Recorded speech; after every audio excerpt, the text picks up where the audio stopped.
Hello everyone, welcome to Telugu employment hub. Indian railway department నుంచి అయితే మనకు కొత్త నోటిఫికేషన్ అయితే రిలీజ్ అయింది గైస్. ఇది మన గ్రూప్ సి అండ్ గ్రూప్ డికి సంబంధించిన నోటిఫికేషన్ అనమాట. ఇది మనకు నార్థన్ రైల్వే నుంచి అయితే మనకి నోటిఫికేషన్ అయితే రిలీజ్ అవ్వడం అయితే జరిగిందనమాట. ఈ నోటిఫికేషన్ మనకు పబ్లిష్ అయింది, మనకు చూసుకుంటే మనకు May 21 అయితే పబ్లిష్ అవ్వడం అయితే జరిగిందనమాట.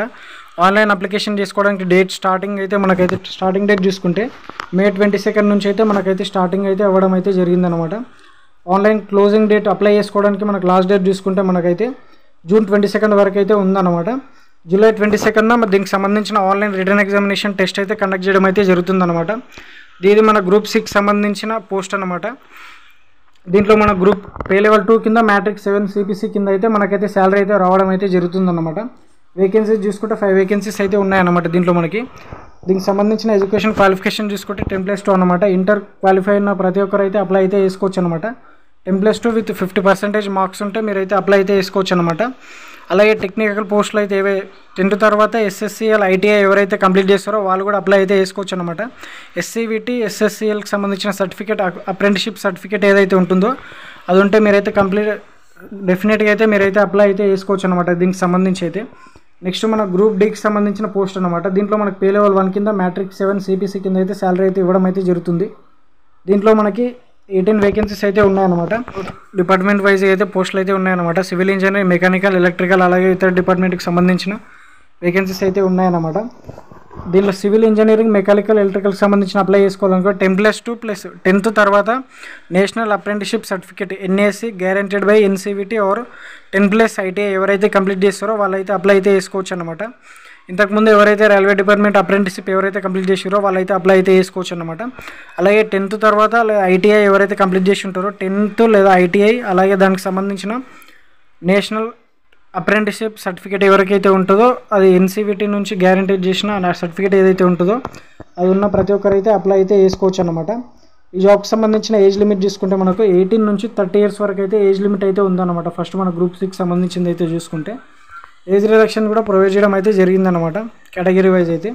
అలాగే నెక్స్ట్ మన గ్రూప్ డికి సంబంధించి చూసుకుంటే 18 నుంచి 33 ఇయర్స్ వరకు అయితే ఏజ్ లిమిట్ అయితే ఉందన్నమాట.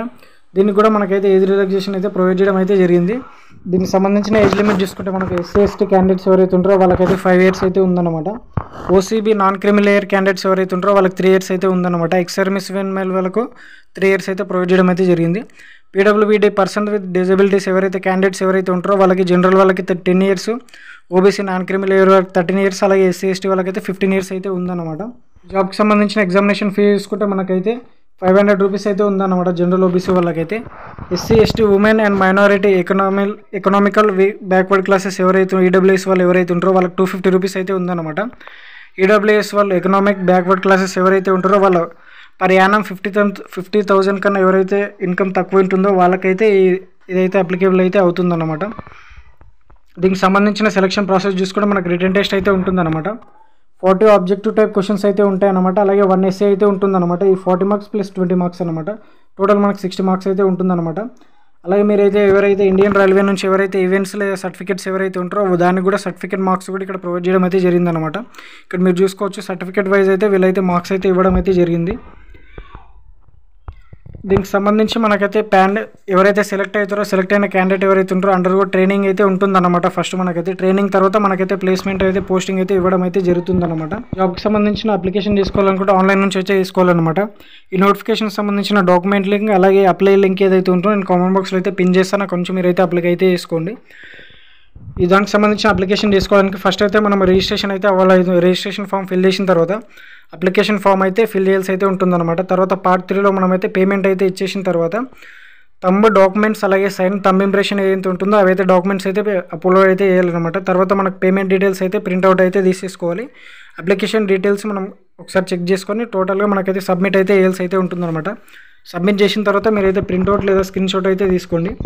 ఈ జాబ్కి సంబంధించిన అప్లై చేసుకోవడానికి మనకు సంబంధించిన డాక్యుమెంట్ చూసుకుంటే మనకు 10th SSC మ్యాట్రికులేషన్ సర్టిఫికేట్ ఏదైతే ఉంటుందో అదే, అలాగే ఎడ్యుకేషన్ సర్టిఫికేట్, అలాగే కోటా క్వాలిఫికేషన్ సంబంధించింది ట్రైనింగ్ సర్టిఫికేట్ ఏదైతే ఉంటుందో అది, అలాగే ITI ఎవరైతే కంప్లీట్ చేసి ఉంటారో ఆ సర్టిఫికేట్ అయితే కావాలన్నమాట. అప్లై లింక్ అయితే నేను కామెంట్ బాక్స్లో అయితే పిన్ చేస్తాను. అక్కడ నుంచి మీరైతే అప్లై అయితే చేసుకోండి. కామెంట్ బాక్స్లో ఉన్న అప్లై లింక్ క్లిక్ చేయగానే మీకు ఇలా వీళ్ళకి సంబంధించిన అఫిషియల్ వెబ్సైట్ అయితే ఓపెన్ అవుతుంది. ఓపెన్ అవ్వగానే కొంచెం కిందకి అయితే స్క్రోల్ చేయండి. ఇక్కడ మనకు రైట్ సైడ్లో మీకు కనిపిస్తుంది క్లిక్ హియర్ ఫర్ అప్లికేషన్ అని. దీనిపైన క్లిక్ చేయగానే మీకు అప్లికేషన్కి సంబంధించిన ఫామ్ అయితే ఓపెన్ అవుతుంది. ఫస్ట్ అయితే మీరైతే న్యూ రిజిస్ట్రేషన్ అయితే అవుతుంది. రిజిస్ట్రేషన్ కంప్లీట్ చేసిన తర్వాత మీరు అప్లికేషన్ ఫామ్స్ అన్ని ఫిల్ చేసిన తర్వాత డాక్యుమెంట్స్ సిగ్నేచర్ అన్ని అప్లోడ్, ఫోటో సిగ్నేచర్ అన్ని అప్లోడ్ చేసిన తర్వాత మీరు ఏ పోస్ట్కి అయితే అప్లై చేస్తున్నా సెలెక్ట్ చేసుకొని మీరైతే పేమెంట్ అయితే వేసేసి మీరైతే అప్లికేషన్ అయితే చేసుకోవాల్సి అయితే ఉంటుందన్నమాట. మీ ఈమెయిల్, మొబైల్ నెంబర్ ఏదైతే ఉంటుందో అదైతే చూసి జాగ్రత్తగా అయితే ఇవ్వండి. దీనికి సంబంధించిన జాబ్ అప్డేట్స్ ఏవైతే, ఎగ్జామినేషన్ సంబంధించిన డీటెయిల్స్ ఏవైతే ఉంటాయో మీ SMS ఆర్ ఈమెయిల్ ద్వారా అయితే వాళ్ళైతే సెండ్ చేయడం అయితే జరుగుతుందన్నమాట. మీ ఫ్రెండ్స్ అండ్ ఫ్యామిలీ మెంబర్స్కి ఎవరికైనా ఇంట్రెస్ట్ ఉన్న వాళ్ళకైతే తప్పకుండా అయితే ఈ వీడియోని అయితే షేర్ చేయండి. మీకు సంబంధించిన ఇతర వాట్సాప్ గ్రూపుల్లో కూడా ఇటువంటి యూస్ఫుల్ ఇన్ఫర్మేషన్ తప్పకుండా అయితే షేర్ చేయండి. Thank you for watching this video.